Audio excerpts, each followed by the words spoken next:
അമ്മാവന്റെ ആദ്യത്തെ കല്യാണം ഇത് ആദ്യത്തേതും അവസാനത്തേതും. ടൗണിലൊക്കെ ഞാൻ പറഞ്ഞു കഴിഞ്ഞു. അമ്മാവ, ഈ നാട്ടിലുള്ള ഒരാളെ ഒഴിവാക്കണ്ട, എല്ലാവരെയും ക്ഷണിക്കണം. എന്റെ ആദ്യത്തെ കല്യാണല്ലേ, അല്ല ഈ വീട്ടിലെ എന്റെ ആദ്യത്തെ കല്യാണല്ലേ. അങ്ങനെ ഘോര വനാന്തർഭാഗത്തേക്ക് പോകാൻ നിൽക്കുന്ന ശ്രീരാമനെ നോക്കി സീത ഇങ്ങനെ മൊഴിഞ്ഞു. ചേട്ടൻ ആരെങ്കിലും ലവ് ചെയ്തിട്ടുണ്ടോ?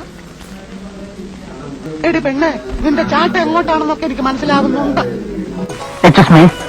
മധുവിതുരാവുകളെ എതുക്കിടാ ഇങ്ങ വന്ന ഏണ്ടാ എന്നെ ടെൻഷൻ പண்ற?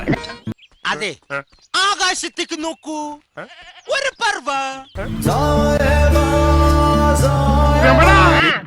ഇതെന്താണ് മത്സ്യകന്യക?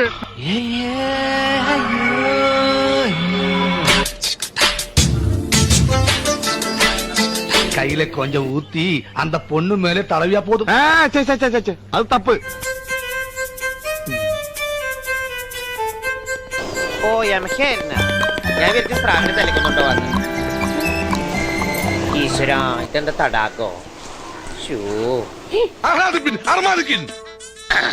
സാകളെ, കേരള ഫയർഫോഴ്സിനും ഇവിടുത്തെ നാട്ടുകാർക്കും മണവാളാൻ സൽസിന്റെ പേരിലും എന്റെ വ്യക്തിപരമായ പേരിലും ഞാൻ നന്ദി രേഖപ്പെടുത്തിക്കൊള്ളുന്നു.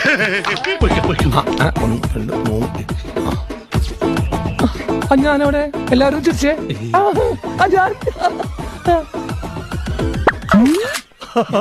സൂപ്പർ